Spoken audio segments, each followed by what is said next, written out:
तो यहाँ से हम लोग स्टार्ट करते हैं next point, C plus plus user input. ठीक है, इसमें हम लोग यूज़र से इनपुट लेंगे, कुछ ऑपरेशन परफॉर्म कराएंगे और उसको आउटपुट में दिखाएंगे। आउटपुट यानी रिजल्ट हमको शो करना है। तो जो भी आपको लिखना है तो हम उसके लिए यहाँ पर इंट मेन फंक्शन के भीतर यानी बॉडी के भीतर ही हम सब काम करने वाले हैं। ठीक है, तो चलो लेट कर एक क्वेश्चन, एक ऑपरेशन कराते हैं। जैसे कि मेरे पास दो वैल्यूज़ हैं 10 और 12, मुझे इसको ऐड करा के 12 आउटपुट में देना है। ठीक है, ये इनपुट है, ये x बोल दिया, ये y बोल दिया। अब दोनों इनपुट किस तरीके के हैं? यहाँ पे इनपुट हमारे इंटीजर है, एक्स वाई कैसे हैं? इंटीजर। तो हम यहाँ पहले लिखेंगे इंट x कॉमा वाई।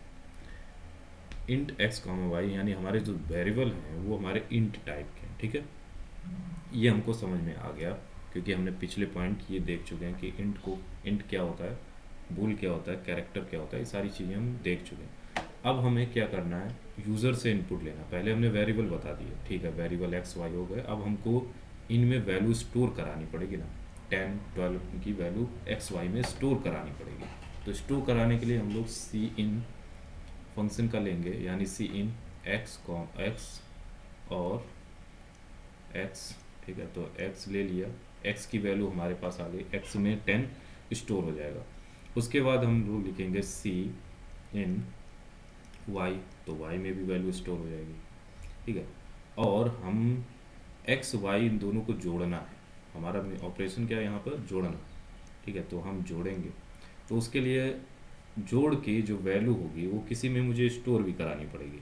तो अब देखो 22 जो है वो एक इंटीजर वैल्यू है, तो हम यहाँ लिख लेंगे इंट z। z एक वेरिएबल है जिसमें हम दोनों को जोड़ने के बाद वैल्यू स्टोर कराने वाले हैं। तो z equal to x plus Y.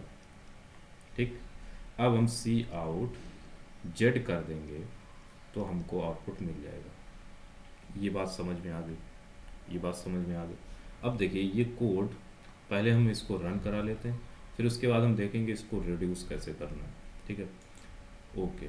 तो यहाँ पे हमने इनपुट ले लिया है 10 और 12। ओके, अब हम यहाँ इंट लिख लेंगे इंट एक्स कॉमा वाई, दो वेरिएबल लिए थे और सी इन करा दिया था एक्स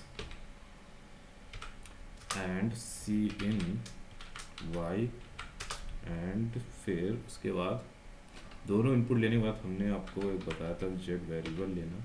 ठीक है, तो हमने यहाँ पर एक जेड वेरिएबल ले लिया और जेड में सम वाली वैल्यू को स्टोर करा दिया। ओके, अब हम इसको आउटपुट में शो भी कर देते हैं। तो देखो हमने क्या किया है, एक्स वाई जेड सब कुछ ले लिया। यहाँ पे एक्स वाई की वैल्यू ली और जेड में स्टोर कराई और सम करने के बाद, और अब हम यहाँ पे सी आउट के जरिए जेड की वैल्यू शो करने वाले। तो इसको रन करेंगे। तो अब रन करने के बाद आपको आउटपुट 22 मिल गया। ठीक है, अब आप इस कोड को रिड्यूस भी करना है। ठीक है, तो अब रिड्यूस कैसे करोगे? जैसे हमने 2 बार सी इन लिखा है, तो ये 2 बार आप सी इन ना लिख के एक ही बार सी इन लिखना है। कैसे? वो कैसे? इसी के साथ ही हम लिख सकते हैं इसको, हमारे पास ये सुविधा है, यहाँ हम डायरेक्ट लिख सकते हैं इस तरीके से। तो ये भी काम करेगा। यहाँ पर x और y दोनों साथ लिख लिए, दोनों वैल्यू यानी 10 इसमें जाएगी, जो पहले आप लिखोगे वो x में जाएगी और जो आप बाद में लिखोगे वो y में जाएगी। ठीक है, और इंट z की भी हमें ज़रूरत नहीं। क्यों? क्योंकि हम डायरेक्ट भी शो करा सकते हैं। जैसे मैं लिखूँ सी आउट x प्लस वाई, बस इतने में काम हो जाएगा। ठीक है, तो ये डायरेक्ट शो कर देगा, हमें कहीं स्टोर कराने की भी ज़रूरत नहीं। पहले मैंने आपको सिर्फ बताया था कि कैसे लिखना होता है, तो आपको थोड़ा सा पता होना चाहिए था कि कैसे होता है काम। उसके बाद हम ये देखिए 3 लाइन में भी कोड लिख लिए उस कोड को। अब हम इसको देख लेते हैं यहाँ पर भी। ठीक है, तो मैं इसको हटा देता हूँ और यहाँ लिख देता हूँ, यहाँ लिख देता हूँ वाई, और नेक्स्ट पॉइंट क्या था हमारा, वाई ले लिया। ठीक है, इनपुट ले लिया और सी आउट करा दिया डायरेक्ट एक्स प्लस वाई। ठीक है, तो अब रन कराओगे तो आंसर वही आएगा। तो ये आंसर आ जाएगा। एक और चीज़, अगर आपको मान लो हमें लिखना है, मेरे को आउटपुट में ऐसे दिखना चाहिए कि सम इज 22, क्योंकि हमें पता हो कि सम इज 22, सम है ये किसी का, तो मैं उसको स्ट्रिंग की तरह यहाँ पे पास करूँगा। जैसे डबल ब्रेडेड कामाज में लिखेंगे सम इज, सम इज, ठीक है, और ये, उसके बाद हम रन करा, तो आपको देखिएगा, देखो यहाँ सम इज 22। अब देखो सम इज और 22 के बीच में यहाँ स्पेस नहीं। अगर आपको यहाँ स्पेस चाहिए, 22 थोड़ा सा दूर होना चाहिए, तो आप इन्वर्टेड कामा में क्या कर दें, स्पेस दे दें। एक दो जितना देंगे उतना आपको आउटपुट में दिखेगा।